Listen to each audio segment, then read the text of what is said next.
What an opening day it was for the Giants, Brad. We're doing a bonus show, which we may do more of this year.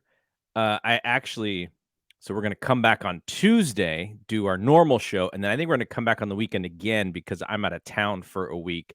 Yeah. So the schedule will kind of be a little bit up and down, but we want to do some of these bonus shows, probably on the weekend because that's when we both have the most time. So there will be some 2 show weeks, including today when we talk about the home opener or the opener. First time they're at home since 2009, which is I can't. kind of crazy. No, why is that? Do you? I was thinking about that yesterday. Do teams get a choice when they're making the schedule? Do they get to send it in and say we'd rather open on the road and finish at home? Because I know the Giants are always finishing at home now. I think they have an opinion Mm. on what they want to do, and I've heard because this has been explained a few different times.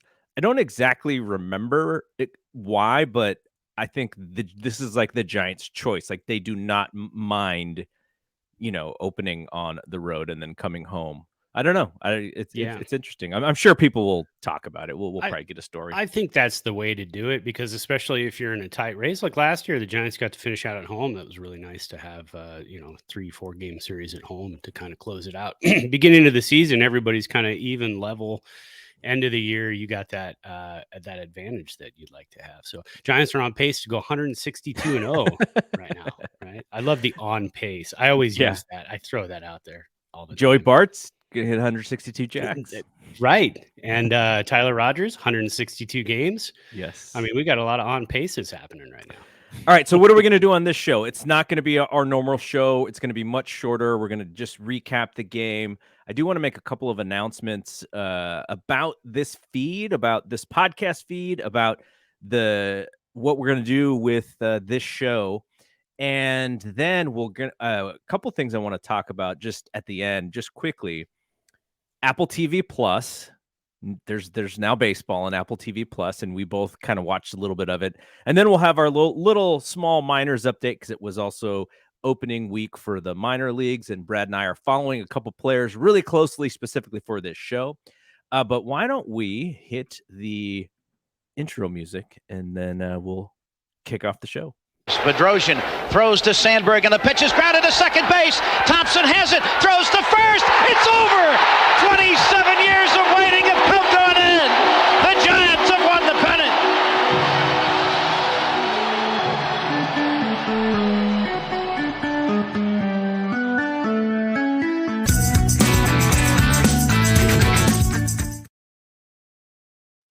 All right, you will notice we both have coffee mugs here. That's right. Yeah. Though I didn't tell you, I'm actually not drinking coffee. What? I already in there already. No. I already had my two my 2 mugs of coffee this morning. I woke up really early with the dog so that my wife could sleep in. So I'm actually pretty tired myself. But you got some husband points today, man. Bone broth. Oh, that's right. Bone broth kicks off my my meal. So I kind of do that intermittent fasting thing. So, once, what do you have that ends the fast from the night before? So bone broth is ending my fast today, and you have some coffee yourself. I do, and it's not anything like that. It's Baymax. I got my Baymax mug from Big Hero 6. There you go. If you've never seen Big Hero 6, really good. A lot of people kind of trash that movie, but I really liked it. One of my favorite Pixar movies. That and Cars, those two go back and forth. But I got I made my little espresso. We have like a coffee machine that can do like a Cafe Forte. It's like an 8-ounce concentrated coffee.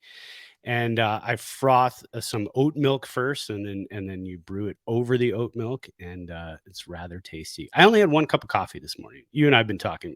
I get up on Saturday mornings, automatically fire up the PS5. Yeah, miss baseball from the night before, and jump right into MLB The Show 22 and goof around for an hour or so. We may have to give a short review of the game in a future episode, maybe even next week when Hot Take Brad joins us. That would be the perfect time because he is teaching you how to play Diamond Dynasty, which I had to have him actually teach me how to play that last year. Like, hey, Brian, what do I do with this? And what do I do with that? And now he's doing it all again for you this year. So yeah, see, when we were growing up, we had RBI baseball and baseball stars. Like there was no confusion whatsoever. Yeah, you'd get in and you'd play a game. You'd just play a game. Now it's like, now you're playing Conquest, and now you're playing this, and don't forget to open your packs and do this. And we're like, what? Okay, so a couple quick things about this podcast feed. So for those listening, this podcast feed, the Thompson to Clark podcast feed, is going to do a changeover, and I'm hopeful that it happens early next week. We are changing this feed to the Bay Area Sports Podcasting Network, BSPN. Now, we have grabbed the audio feed of a 49ers podcast, and Brad, you may want to close your eyes here for the video, folks.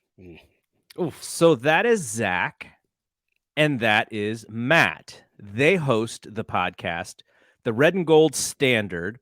They have their own video thing, so their video feed is going to stay on their video channel, on their YouTube channel. Their audio, they weren't hosting their audio anywhere. Well, actually, I think they may have been hosting it at SoundCloud. It was at Blue Wire Hustle at some point. But we're going to bring their audio in.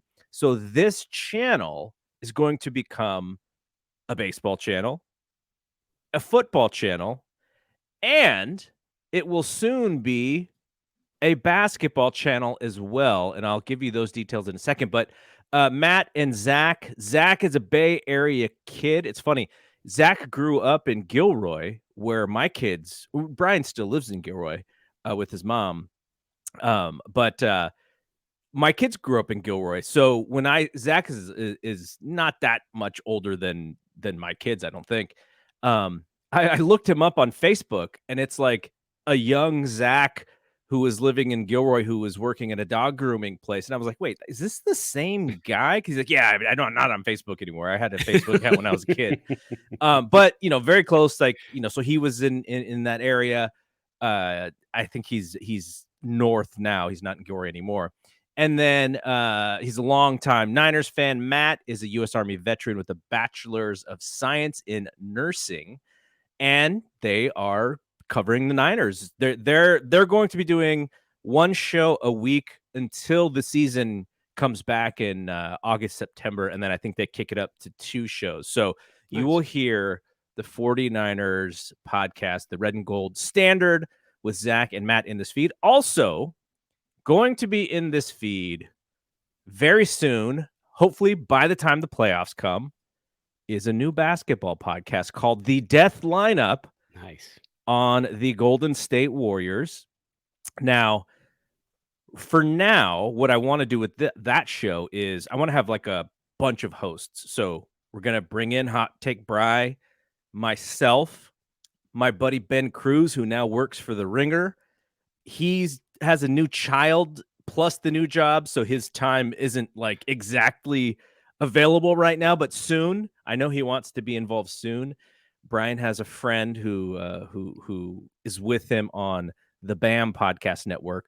We're going to try to bring him in, and we may even add a 5th person, because you got to have 5 for a basketball lineup. Yeah. So that podcast is going to be a little bit more like maybe not the same host every week. We're going to mix and match. We're going to see, I'm old school. Brian, since he was 16 years old, all the Warriors do is win championships. I didn't see a Warriors win a championship until I was 30, late 30s or whatever. So, wow. Yeah. So it's just a different mindset. And then Ben, my buddy Ben, he kind of grows up in the We Believe era. So the Warriors are always bad until they weren't. And so, we have some different age ranges there and different histories of growing up as Warriors fans. So that podcast will also be in this feed.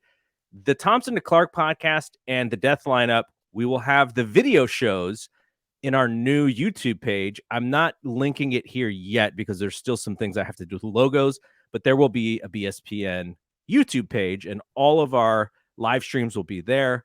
All of our interviews will be cut into, interviews that Brad and I have done in the past, like with Roger Munter last week. We'll cut that and make it its own thing. Same with Jeff Young, same with Darren Chan, all that stuff. So that stuff will be on its own YouTube page. We're going to rebrand the Instagram. The Instagram is actually kind of on fire right now. We have a lot of stuff on the Instagram, but the Thompson to Clark Instagram will also change to a BSPN. So there's going to be lots of branding changes. Hang with us. I think it'll be all for the best, and we're just going to try and blow this thing up and out, not up. Blow this thing out as much as possible. But if you're following those on social media, you don't have to do anything. Right? No. It'll just change over. Right don't over. be alarmed. You're still following. Yep. Don't have to do as Gabe Kapler likes to say, we're ready to game up here. Game up, SF game up, which we completely blew that hashtag. I know we did. Neither one of us caught it until later, halfway through the game. Yes. Okay, so let's talk about yesterday's game. So the Giants, of course, go extras. In the opening day, why not? We had to see the stupid runner on second base in the 10th inning for both teams. Yeah. And they come out with the win 6-5. Now, you even tweeted this from our Twitter. It was a very Giantsy way that they scored the first run. It was a very Giantsy way for them to win this game. Yeah. They had 6 hits in 10 innings. The Marlins out hit them.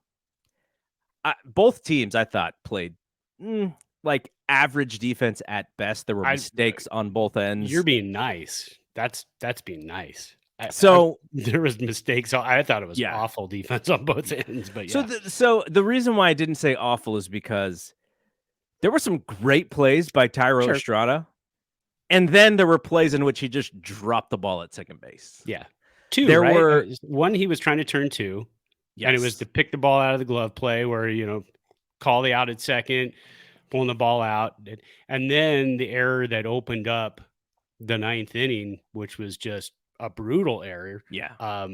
And Duvall had to kind of work around that whole thing. So like you said too, I went back and watched the 9th because I was driving when the top of the 9th happened. I was driving home from work. So was I. Yeah. And so this morning I had to watch it again. And you said, now Duvall didn't pitch too bad outside of the home run. And after watching, I thought, man, his slider was nasty. Upper 80s. Fastball was great. If he needed a strike, he was throwing the slider. He had very good command of the slider. So they just dinked and dunked on dunked on him. And so we'll get to that. Let's start with the scoring here. So Brandon Belt. Now you saw if you're watching on video, you saw the photo that we led off the show with. Brandon Belt comes out on a boat. And his captain's hat, and his taped on C that looked like my soon to be 7-year-old stepdaughter would have done a much better job with. And he just comes out and he's throwing balls into the crowd and he's saluting, and then he throws the first pitch to Cap. They were having a great time with it. It was a little goofy. It was a little nerdy, but it was very much Belt. It is who he is. He has embraced it. He's having a lot of fun with it. He's leaned into this new character of the captain. But as he said himself, you can't go out there and then not play well, because then it's a farce, right? So he gets the offense going. Now, here's where you said a very Giantsy way to score. So Joey Bart had walked. His first plate appearance in 2022 starts off with a walk. Baby Yaz squares around, misses a great drag bunt by inches, and then he pops up. And so I think the Giants were trying to figure out if the Marlins were going to react to Yastrzemski. And they did not. They kept their normal shift for Belt. So he decides to drag bunt. And this is, we all know how he ended last year, right? Where he squares up and gets drilled in the thumb. And so after striking out, I think he struck out in his first plate appearance. The second plate appearance, he squares around and like it was a hard ground ball bunt, but then he beats it out.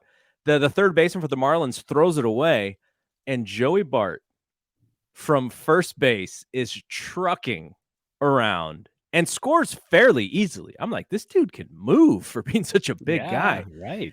And we'll compare him to the other big guy who had to move at the end of this game, because one of them was a little bit more, let's say, swift and fleet of foot than the other. So that's how they get their first run. Then Darren Ruff smashes a single into right field. Garrett Cooper, the first baseman, dives, can't make the play, Belt scores. So Giants are up 2-0. Now, you had texted our Giants baby text thread. You said that Joey Bart was going to go big fly in this game. And he comes up in the bottom of the fifth, and he smokes the ball, no doubt about it. Home run that goes halfway up the bleachers in left field. And so in both scoring opportunities, Joey Bart, who is batting ninth and who many people, we talked to Roger about this, many people are down on him to start this season, and he's right in the mix right away with both scoring opportunities. Talk a little bit about Joey Bart and why you felt that he was going to go big fly yesterday. Well, the number one reason, and I think he's going to have a big, big season, and you know why he's going to have a huge season, is because in fantasy baseball, the last 4 rounds, I had an opportunity to draft Joey Bart. I needed a catcher, kept going. He'll be in the next round. He'll be in the next round. Get to the last round, and Tyler Stevenson was there, catcher for the Reds. Also plays first base, so he has the first base catcher designation. So I'm like, I'll go for him, and then I'll pick up Bart maybe a week or two as a backup catcher and go from there. Harveen, our friend, who's been playing for many years in our league. And this is literally how I know him, is through this league. Exactly. Well, he's been on the show back in Sports Weekly back at KSJS. I think he was on the show with us a couple of times in the studio. But he picks him up off the waiver wire. So at that point, I knew Joey Bart was going to have a huge season because I didn't get him. Any player that I get has an awful season. So I feel bad. Or right now I'll just say, Jonathan India, Nolan Arenado, Yordan Alvarez, Christian Yelich. Sorry, guys. I drafted you all. I drafted Lucas Giolito. He went on the injured list today. So this is just what happens. So that's how I know Joey Bart's going to have a big year. But he looks more commanding at the plate this year than he ever has. His confidence is there. And after his first at bat where he walks, I said, he's got an OBP. Now he's got an OBP, because that's pretty important. If you're a power hitter, you also need to find your way on base. You can't be a Joey Gallo who strikes out 200 plus times a year. I think Gallo already struck out 3 times yesterday in his first game of the season, 3 or 4 times. And he struck out a record 213 last year. Yeah. So I think Joey Bart, his presence at the plate, I think he was commanding the strike zone very well in his first couple of bats, and hitting that bomb was just tremendous. Back in the lineup today, batting ninth. And then I was saying too, after that big fly, I was like, he's not going to be batting ninth much longer. We're going to see him in the 6th spot. 5 I think that would be a there. good spot for him, as long as he doesn't just become a whiff master, right? He's got to be able to put the bat on the ball, because if you put him ninth, then you're loading up at the top again where all your OBP guys are. So you could keep him there, but if he's actually producing, then you got to move him up, because you can put anybody ninth. If he's got a good eye, then absolutely. I mean, if his eye has improved, then you can bat him 5th or 6th. Right after Jock Peterson would be fantastic. That'd be a nice spot. So yeah. Okay, so then we had top of the 7th, Logan Webb, who I thought he was very effective. He got a little bit dinked and dunked here. Few hits here and there. He walks the leadoff batter in the 7th, and immediately Kapler comes out, hooks him, and was it Leon came in, right? Yes. So Leon comes in, and I don't know if you were like keeping track of the Logan Webb faces that were happening in the dugout. And the head. Yeah. on the top rail of the dugout too. That was rough to watch. I think he understands, right? He was at 85 pitches. Right. I don't know. I would have let him go after another batter, especially with a 3-run lead. But early in the season, shortened spring training, you want to be a little bit more conservative with these guys. I mean, you look at some of the other guys in the first 2 games. I think Ohtani didn't finish the 5th, even though he had struck out like 9 guys. Lot of the guy, these guys are not very stretched out yet. So well, a couple of no hitters too. They're not letting guys finish. Two for the Padres to start the season, and they were going to have to get some combined no-nos if they wanted one in the first 2 games. So of course, Jacob Stallings welcomes Leon and takes him deep, and all of a sudden, game's 3-2.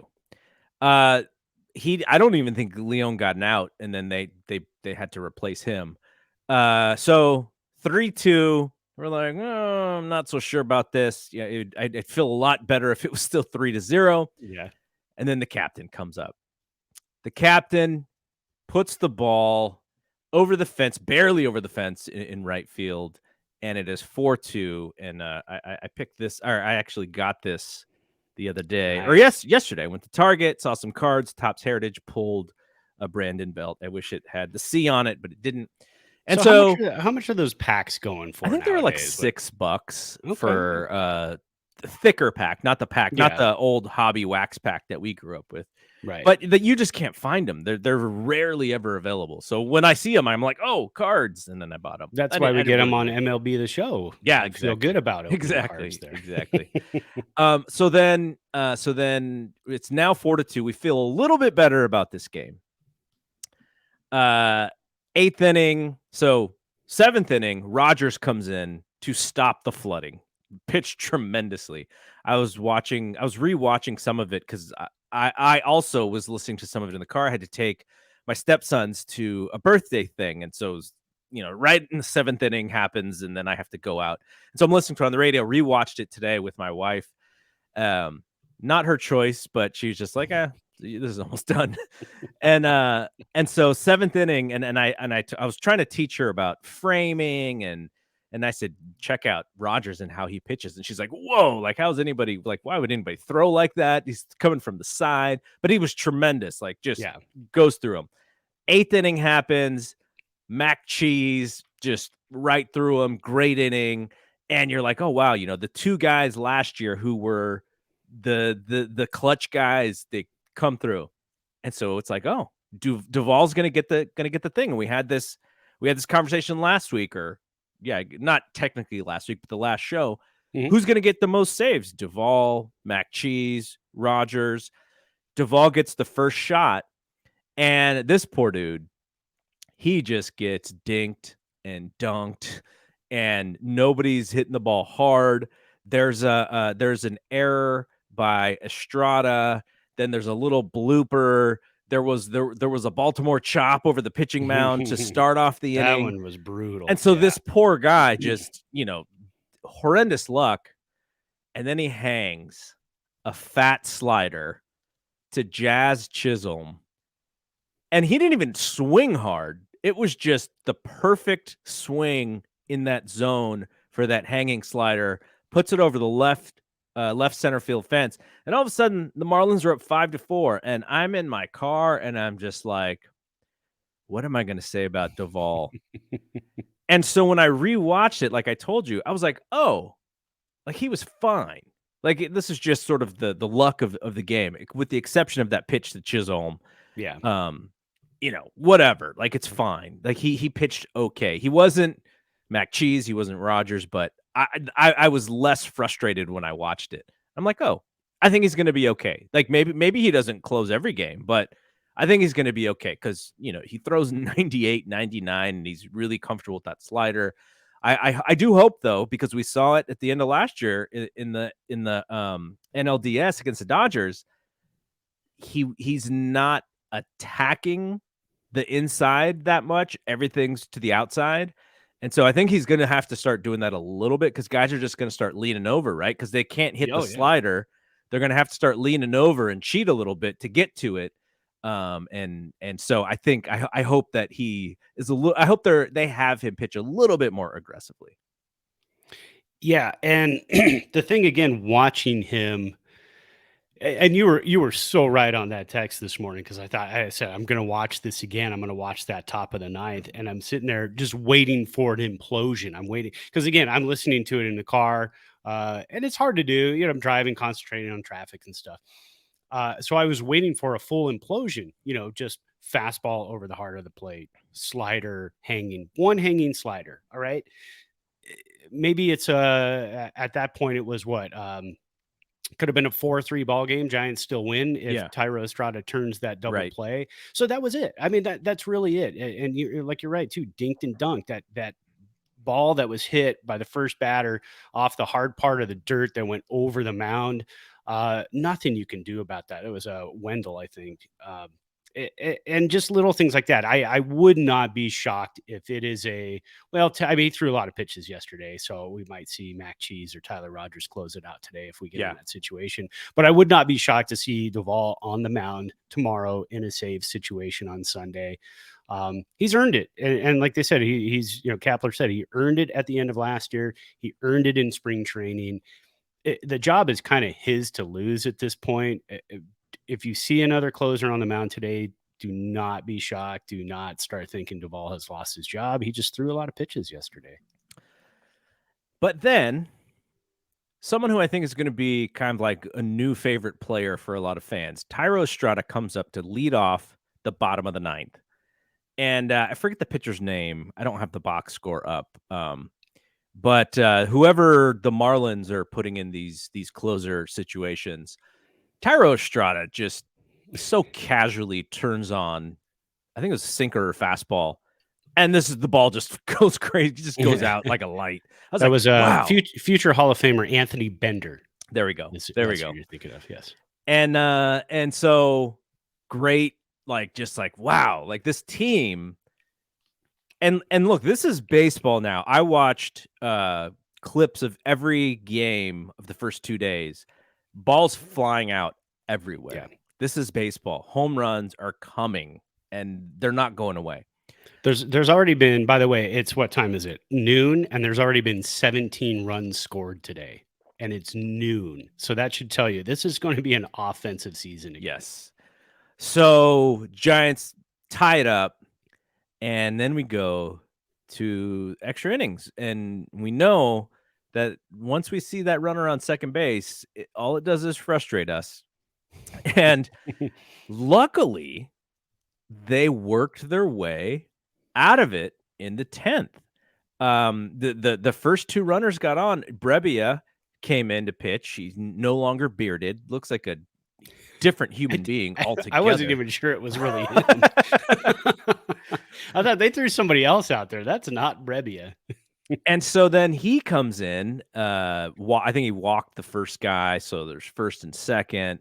And the thing is, they made some solid defensive play, and then Alvarez came in, I think, and he got the strikeout to end the inning. So good pitching, good, outside of the Duvall situation, and I guess you could say and Leon because he gave up the home run, but some of that stuff is just really good hitting on the Marlins end, and just probably some bad defense on the Giants end. But Alvarez came in and he got the strikeout when they needed it, which sent us to the 10th. Now, my dad, I don't want to say that he hates Mauricio Dubon, but if there is somebody that he is going to pick on for his frustration with the Giants team, it is Mauricio Dubon. Now, poor guy. We know that Dubon had a brain farty year last year. Can we use that term? Because defensively and base running, he's making outs where we don't need to make outs, and he's being aggressive, maybe where he's supposed to be a little bit more conservative with, making throws. And we know he doesn't have the best arm, but he's being asked to do a bunch of things.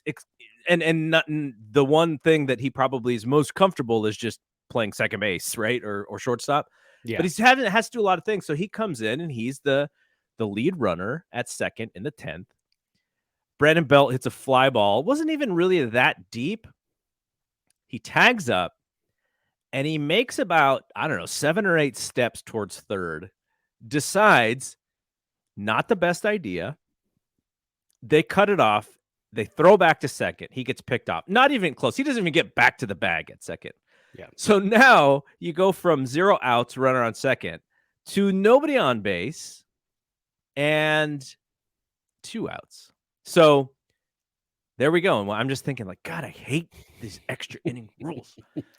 So Ruff walks, and then Austin Slater comes up. Now, Austin Slater isn't necessarily the guy that you think of as, oh yeah, this guy's gonna, extra base hit. We're like he's more of like a table setter, though he did show some pop last year. So comes up, Darren Ruff on first. He hits a laser down left field line, gets into the corner, and Ruff is trucking.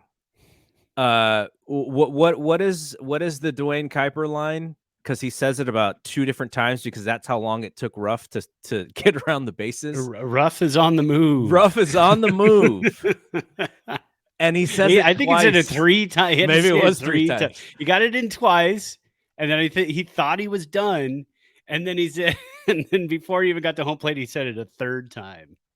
And so he scores, and now let's go all the way back to the first run where Joey Bart scores from first.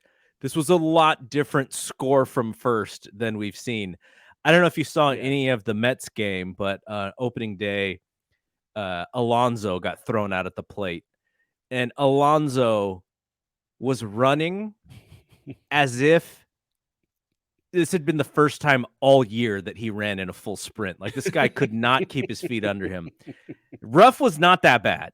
He was tired, very tired. He let out this giant gasp when he finally scored, but he makes it, and that's what counts. He looked athletic 3/4 of the run. Yeah. He even said, because they were like, did you turn it up at the end? He's like, no, I actually think I downshifted. Yeah, I think he did. So they win opening day. The range of emotions from Logan Webb looks great, the Giants are scoring, look at these home runs, to Jesus, can they just catch a ground ball? Can they just, make a throw? Can they just stop doing stupid stuff on the base paths? Because Ruff also got thrown out at second. He got picked off. Yeah. And just the up and down emotions. But that's what we're used to. It happens. It happened during the 3 title seasons where you're just exhausted, and then you're like, oh. So we had it all in game 1. I'm surprised we even thought with a 3-0 lead that it was going to be easy. And so, well, yeah, and the thing is, you're going to be okay. The Giants are going to be okay because the strength of this Giants team is starting pitching, relief pitching. The starting staff and the bullpen, that and defense. This was a very good defensive team last year. They've added Jock Peterson, a little bit of a downgrade. Darren Ruff's going to be playing a lot more left field, a little bit of a downgrade. And, on the infield, you've got Tyro Estrada right now, who again looked fantastic yesterday, and then looked like he hadn't played second base ever. So I mean, Dubon could play some second base. So if Estrada needs a breather, you could put Dubon at second base. He'll feel happy. He'll feel good. Maybe he'll run the bases when he's playing second base. What about Luke Williams? I wonder how defensively. I mean, I don't know enough about him to know if he's a good defensive player, but I wonder, because I'm just thinking. Estrada's in there because he can hit the baseball. He's a talented hitter. Defensively, we'll see still, but I wonder if Luke Williams might be a guy that they can throw in at second base as like a late defensive guy. I don't know, because he's also a utility guy. So that would tell me that maybe he's not like one position, right? Like maybe that's why he's a utility guy, because he's not great at one. Possible. That's generally what happens. You're a utility guy because you are not a Gold Glover at a position, so you can play 8 positions, apparently 7 positions, as Luke Williams can, and he did last year for the Phillies. But they don't have him at one particular position because he doesn't excel at any position. So the Giants probably took a step back defensively this year. But again, like I was saying, strength of this team, starting pitching, bullpen. One game does not do that. Abbreviated spring training. These guys are out of routine. It was a 2-week spring training. Boom, here we are. Well, maybe it was about 2.5, 3 weeks, but boom, here we are. You're in the season. You're going. Starting pitching is only going to be going 5 innings right now, if they even get that far. I mean, Webb to get into the 6th was fantastic yesterday, but you're going to be leaning a lot on the bullpen, and that's why the rosters went from 26 to 28 this first month of the season, because Major League Baseball knew that. They knew the quality was going to be down a little bit, and a lot of teams would be leaning on their bullpen. Like I said, how many runs have scored already this morning? And we're not even now. I mean, gosh, it even went up 2 more runs. And we're just at noon for the day, and there's 4 or 5 games going. So it's going to be, if you like to watch home runs, if you like to watch lots of scoring, tune in to Major League Baseball, any game right now, and you'll be enjoying it. All right, give me your favorite thing about yesterday's game. What's the one thing that you really my loved? favorite thing, and people hate this, and I see it on Twitter, and people don't like it. My favorite thing was the DH, man. Give me the DH. I don't want to see any more pitchers attempting to bunt. I can't even say pitchers bunting. Pitchers attempting to bunt is brutal to watch nowadays. So I loved it. I love the DH. I love all the games. I've been watching Major League Baseball. You know how it is. You and I watch. We get MLB.TV every year. We watch the games. As soon as we're done with this, I'm going to throw on a game till the Giants start. I love the DH. That was my favorite thing. Jock Peterson as the DH. No, actually, Ruff was the DH, right? And then they moved. I think Jock is DHing today, right? Yeah, no, actually, Ruff is DHing DHing again today. So yeah, let me go back and look, because I wanted to kind of look at. We were talking just before the show about moves and the Giants, because I was expecting now with the DH, you probably see a record number of line shifts from the Giants, but they only brought in 2 reserve players yesterday. That was Dubon and Slater. Ruff started as the DH, and he finished it as the DH. Peterson was in left field, and then Slater came in to pinch hit and then stayed in left field. Dubon, when he came in to pinch hit for Yaz, he moved to center field, and then Duggar went from center field to left field. So the Giants have a lot of play in the outfield. They have guys that they can move around. Yaz is really the only kind of potential Gold Glover of that group, as he was on the list last year for the award. Didn't get it, but he was on the list for right fielders. But yeah, I love the DH, and Jesus Aguilar, DH for the Marlins. He's a rough first baseman. He's a big dude. He doesn't move around. So this is a great job for him to have now too. So that was honestly my favorite thing of the game yesterday. You know how last year when we said Giants have like 5 DHs and they don't even have a DH? Watching all those games, every team has like 3 DHs on it. Like, I was watching the Braves, Austin Riley, Adam Duvall, just these large dudes who are like thick guys. And when they run the bases, it looks like, what Darren Ruff did. Yeah. Like every team has like 3 or 4 of those guys these days. It's crazy. Okay. So my favorite thing, I will say that the Giants, it was great seeing Rodgers and Mac Cheese, because we were trying to kind of push them out a little bit last year. Thankful that Duvall, because he's got the fastball, the 100, hit that. Yeah. But those guys were so valuable last year. It was great to see them come right back in, right in their roles, get in, get out. Let's get the bats back up. I was a little worried with Duvall's outing. I was like, in the back of my mind, I was thinking, maybe they do need a closer. Who's out there? But those guys, I think, are going to be so dependable, and they'll make Duvall's job a little easier, I think. And so I'm a little bit, when I heard what happened, I was like, this bullpen's not going to be as good as we hoped. And then when I watched it, I was like, I think they're going to be okay. But thanks to Rodgers and Mac Cheese there. Okay, what's the one thing that you didn't like that you saw yesterday? Base running. I mean, that was we just went over it. I mean, if you're going to be a tight baseball team, if you're going to be winning 1-run, 2-run games, you have to be almost flawless on the base paths. And the Giants runner at second, Darren Ruff, get picked off from behind from the catcher with the old pudge move where you just, little outside fastball comes up just firing down to second base and got Ruff. And then that dude's not going anywhere anyways. No, I tweeted immediately, said, how fast does Ruff think he is? And then later on, I guess we found out. Yeah. In the 10th inning. So the one thing I didn't like, now it's obviously game one, we're kind of just thinking of things. Yeah. I'm not sure if Yaz is the right guy to hit at the top of the order. I mean, I would love to be proven wrong, maybe, but we saw last year he was really low OBP, really low average, lots of strikeouts. That doesn't seem to be the recipe for someone who hits leadoff. I know they want Belt to hit second because they consider that second spot to be, the OBP spot in the order. Maybe where you put your best hitter. I wouldn't mind them experimenting with hitting Belt first. But we'll see. We'll see what happens. Yastrzemski just looked like a fish out of water hitting leadoff there, and but I also can't think of anybody else who would be all that better suited. Maybe there will be somebody who, maybe when Lamont Wade Jr. comes back, maybe that's a spot for him, or maybe they flip flop him and Belt, something like that.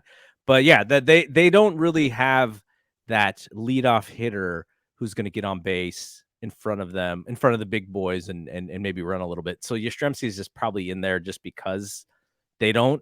But yeah, I would like, I wonder if he's going to stick around there that long.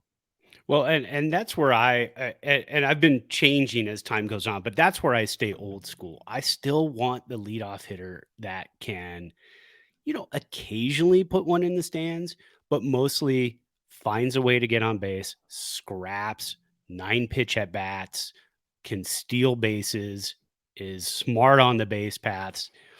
Not a lot of teams have that guy anymore. I mean, I don't even think too many of that guy exists. So that's a hard part. So that's why you see these guys. Who's the kid playing shortstop for the Padres for Tatis?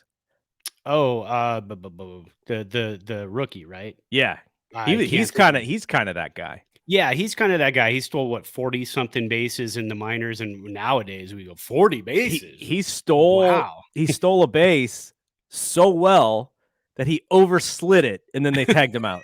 Right, exactly. Too fast. That's when you're too fast for your own good. But I love to see those guys whenever we play, and we keep talking about MLB The Show, but whenever I make a player in Road to the Show, I make a speedy, fast second baseman, the prototype, me, who I was when I played ball, the guy who just I will scrap it. I will not hit the ball out of the ballpark, but I'll get you a lot of singles and I'll get on base and I'll be selective and then I'll steal bases. I love that type of player. We just don't see it anymore. But like you said earlier, Slater, but Slater's not a starter. He's not an everyday guy. Yeah. So maybe against lefties. Right. But then if you have Yaz at the top of the lineup, you have that flexibility when you do the line change to bring in Slater in that position. And then he's now your leadoff hitter the second half of the game. So there are a lot of flexibility, but I think the days of the prototypical leadoff hitter are kind of gone. No Kenny Lofton anymore. Oh man, no. Those guys are a dream, man. I would love to see every team have one of those guys again. Those fantastic. I love leadoff hitters. Also, just a cool dude. He just cool. I kind of want to hang out with Kenny Lofton. He looks cool. Okay, so couple more things and then we'll get out of here. We're going a little bit longer than I wanted, but it's because we had the intro, the longer intro. Apple TV Plus. They have the Friday night baseball schedule, so we got to see some games last night. They have a channel with their subscription. If you are a subscriber to Apple TV Plus, there's an entire channel dedicated to baseball. They have a lot of the stuff that was previously up in iTunes, that lots of World Series stuff, some games, old games. But the nuts and bolts of their deal is these Friday night games. What did you think about their production yesterday? I enjoyed it. The hate is strong on Twitter for it. Yeah, I know. But I was enjoying it yesterday. The broadcasters, I thought were good. I mean, they're not the They're not the top top. notch. Yeah, they're not the top. No, that's because Apple TV Plus, you don't have, millions and millions of viewers. I don't think you're going to be getting that on Apple TV Plus because it depends on the subscribers. Yeah. It's free for the first couple of weeks, I believe. Yeah. But I had Chris Young, former player, used to play for the Diamondbacks and a couple other teams. He was fantastic describing, they were talking about the bats and bat knob style, the different styles of knobs that you can get on bats and why you want certain ones.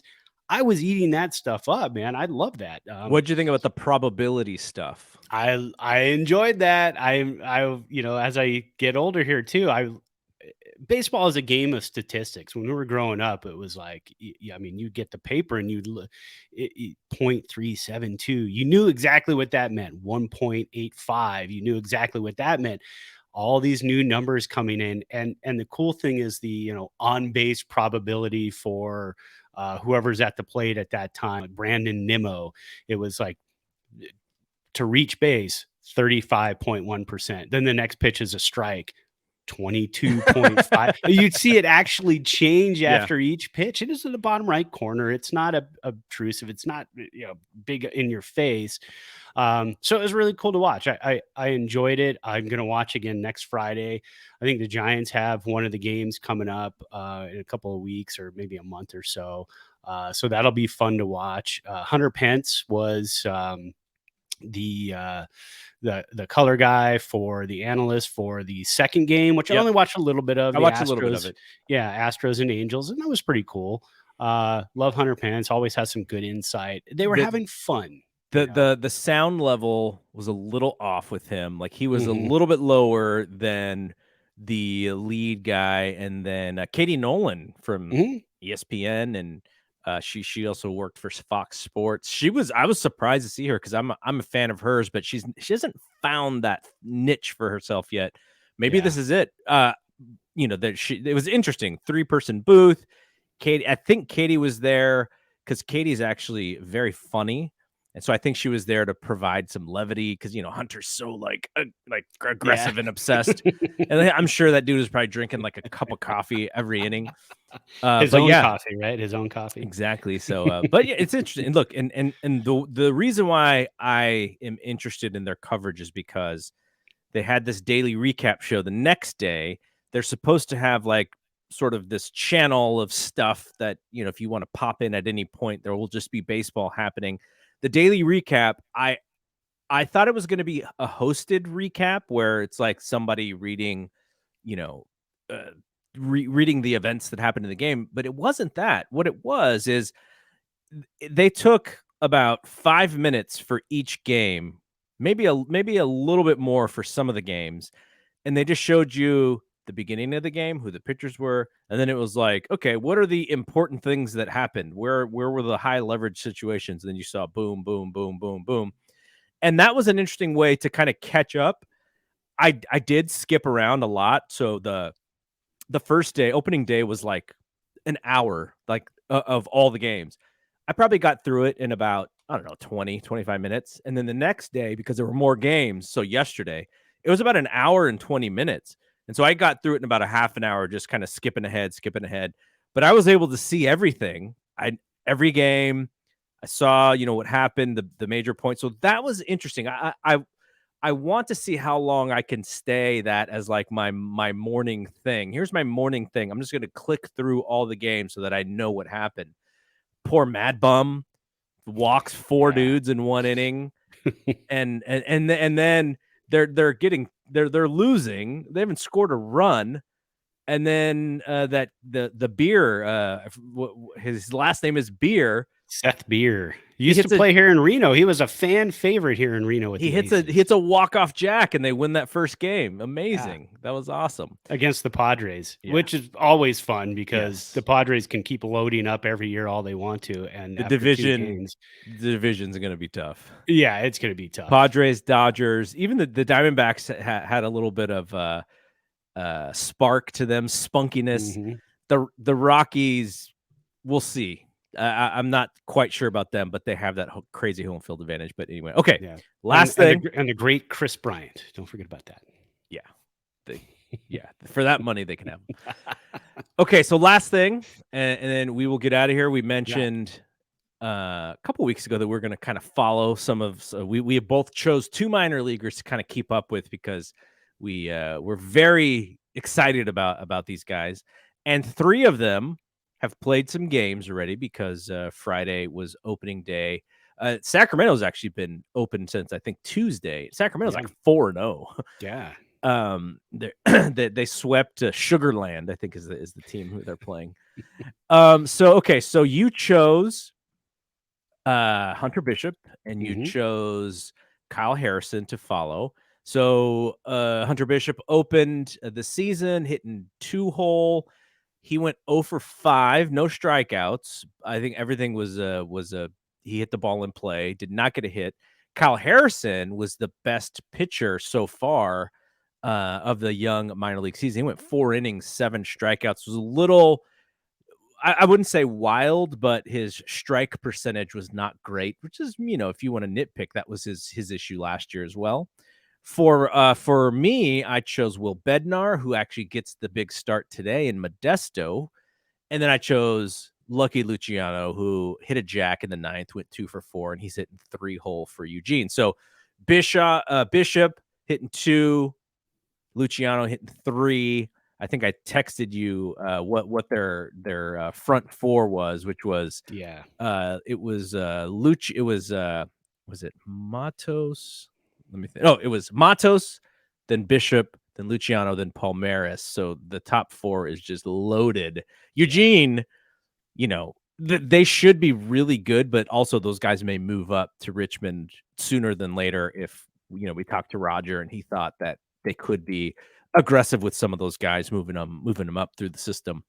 But yeah, so we'll see Bednar tonight. It'll be fun. I want to see how he does, though. According to Roger, the San Jose or Modesto MLB TV or MILB TV feed did not work, so the Giants were not, and neither was Eugene's. I guess the league that Eugene plays in, I don't know if it's a technology thing or something, but yeah, there was no video there. And then Roger in his There Are Giants Substack, he said, yeah, and the Eugene radio announcer didn't really give me a feel of too much Giants related, so he kind of just had to go by box score. But all right, so let's throw out there too, Richmond.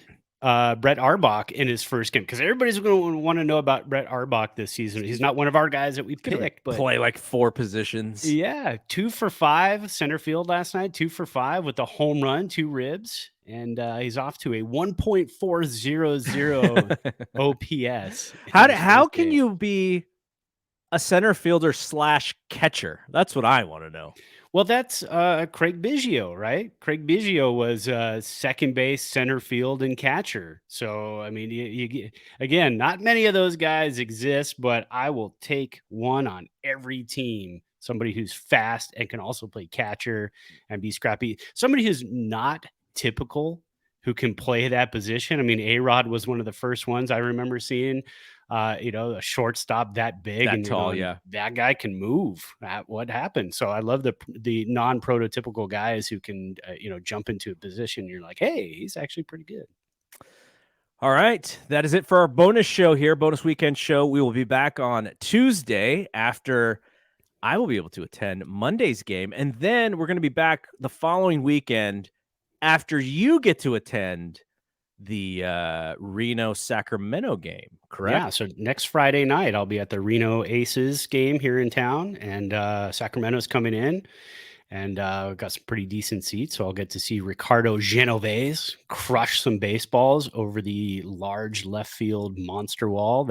And the reason it's so large is because on the other side of that wall is our famous Reno train trench. The train runs right through the middle of Reno, and they actually had to lower it because it was causing too many traffic jams downtown. So they lowered it. And so we have a train trench that runs right on the other side of the stadium. Pretty cool. There we go. Yeah. So take some photos. I'll take some photos from Monday. I told Brian to bring his good camera, so maybe we'll get some stuff up on IG pretty quickly. Yeah. But yeah, it's gonna be fun. We both get to go see baseball very, very soon, and we'll get to talk about it. All right. So for Brad, I am Double G. See you when we see you. Peace out. Peace.